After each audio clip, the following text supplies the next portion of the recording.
یا پھر باہر ہے تو پھر کھا رہا ہے. جب دیکھو مجھے تو ایسے لگتا ہے کہ پورا کا پورا وہ پیٹ ہوتا ہے, اللہ نے اس کو ٹانگیں لگا دی ہیں. دیکھنے میں بھی ایسے لگتا ہے. تو دیکھو اتنی خوراک اس کی اللہ اس کو دے رہے ہیں, اور بندے کو خوراک 2 روٹی. اتنا چھوٹا پیٹ بندے کا 2 روٹی سے بھر جاتا ہے. اس 2 روٹی کے لیے یہ پریشان پھر رہا ہے. وہ پروردگار جو ٹنوں کے حساب سے اپنی مخلوق کو روزی دے رہا ہے, وہ 2 روٹی ہمیں بھی نہیں دے سکتا. یہ کون سی بڑی بات ہے؟ لہذا ہمارا کام ہے دین کے اوپر استقامت کے ساتھ ڈٹ جانا. اللہ وہ ذات ہے بند پتھر کے اندر کیڑے کو رزق پہنچا دیتا ہے. بند پتھر کے اندر.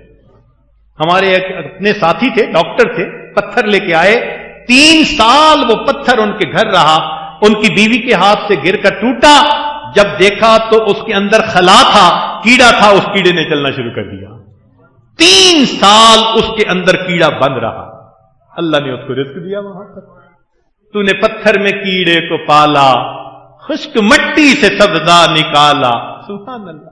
اللہ تو وہ ذات ہے.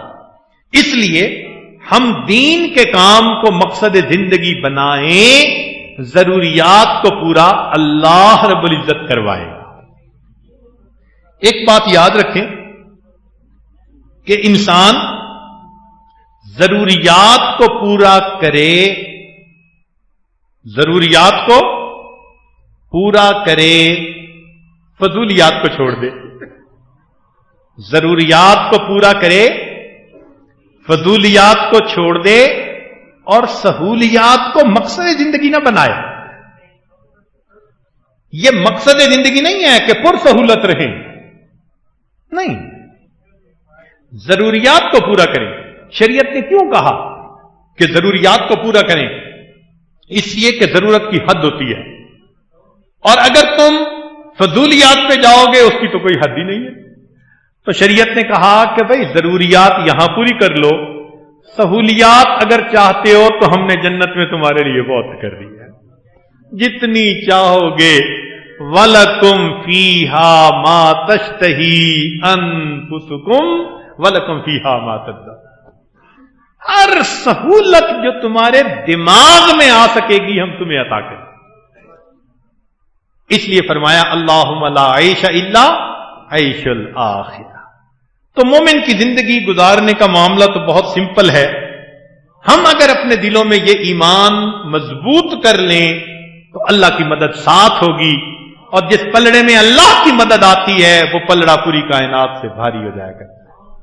اس لیے ایمان والوں کو امن کا وعدہ, عزت کا وعدہ, معیت الہی کا وعدہ, نصرت کا وعدہ, محبوبیت کا وعدہ, فضل کبیر کا وعدہ, اللہ نے ان کے ساتھ جنت کا وعدہ فرمایا. یہ سب وعدے ایمان کامل کے ساتھ اللہ تعالیٰ نے فرمائے کہ ہم تمہیں یہ سب نعمتیں عطا فرمائیں گے. اس کی ابتدا اپنے گھر سے کریں. ابتدا کہاں سے کریں؟ اپنی ذات سے اور اپنے گھر سے. کئی مرتبہ دین کے کام کرنے والے اپنے گھر کو نظر انداز کر دیتے ہیں. یہ بنیادی غلطی. ذرا غور کریں, نقطے کی بات ہے. لوط علیہ الصلوۃ والسلام کی بیوی ان کے مشن میں شریک نہ ہوئی تو قوم گمراہ ہو گئی. ایسا ہی ہوا نا؟ بیوی ساتھ شامل نہیں ہوئی تو نتیجہ کیا نکلا کہ قوم گمراہ ہو گئی. نوح علیہ السلام کی بیوی ان کے کام میں ساتھ شریک نہ ہوئی تو قوم کو کیا ہوا؟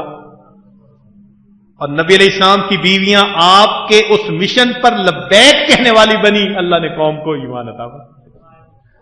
گھر کے اوپر منحصر ہے.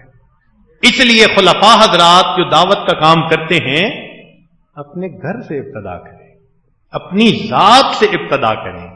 یہ پہلا قدم ہے. یہ نہیں کہ باہر تو ہم شیخ بن کے رہیں اور گھر آ کر ہماری زندگی فسق و فجور والی. یہ دائی کا کام نہیں ہوتا. اس لیے یہ سٹارٹ پوائنٹ ذہن میں رکھنا ضروری. نقطے کی بات, دین عقل سے نہیں پھیلتا, دین عقل سے نہیں پھیلتا، نبی علیہ السلام کی نقل سے پھیلتا ہے۔ دین عقل سے نہیں پھیلتا، نبی علیہ الصلوۃ والسلام کی نقل سے پھیلتا ہے۔ اس لیے اس دین کے کام میں جہاں آپ کو کوئی مشکل آئے، کوئی گائیڈ کرنے والا نہ ہو، دین کو معیار بنائیں۔ اگر دین کے مطابق آپ قدم اٹھا رہے ہیں تو اللہ کی مدد آپ کے ساتھ ہے۔ آپ کسی ملک میں ہیں، کسی ماحول میں ہیں، آپ کے پاس ایک تھم رول آ گیا، کیا کہ دین اپنی عقل کے ذریعے سے پھیلانے کی کوشش کریں گے، نہیں پھیلے گا۔ دین عقل سے نہیں پھیلے گا، کس سے پھیلے گا؟ نبی علیہ السلام کی نقل سے پھیلے گا۔ اور اس دین کے راستے میں اگر مشکلات آ جائیں تو محاذ آرائی نہ کریں۔ ہم نے دیکھا ہے ذرا سی کوئی بات ہو گئی، جی فلاں نے یہ کیا تو کیا اینٹ کا جواب پتھر؟ نہیں، غلط۔ ہمارے اکابر کا یہ طریقہ نہیں ہے۔ قربانی دینی پڑتی ہے، قربانیاں دیں اور اپنے نفس کو اسلاف کی قربانی کی لوریاں سناتے رہیں۔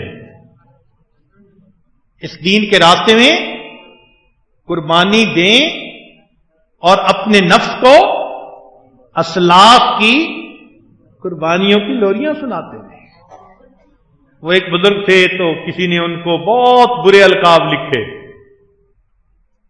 تو ان کے کسی مرید نے پڑھ لیے۔ اس نے کہا حضرت یہ بندہ ایسے لکھ رہا ہے؟ فرمایا صبر کر۔ دوسرا خط نکال کے دکھایا، لکھا ہوا تھا قدوۃ العارفین، عمدۃ السالکین، کیا کیا خطاب لکھے ہوئے تھے۔ میں اگر یہ تم پڑھ رہے ہو تو یہ بھی تو پڑھو نا، انہوں نے وہ لکھا ہے جو میں ہوں ہی نہیں۔ تو اس لیے کسی ایک کی مخالفت کرنے سے بفر نہیں جانا ہوتا۔ دین کا کام تحمل سے شریعت و سنت کی روشنی کے اندر کرنا ہوتا ہے۔ ہم اگر قدم اٹھاتے رہیں گے اس شریعت کی روشنی میں، اللہ تعالیٰ پشت پناہی کرتے رہیں گے اور اللہ تعالیٰ بالآخر کامیاب فرمائے۔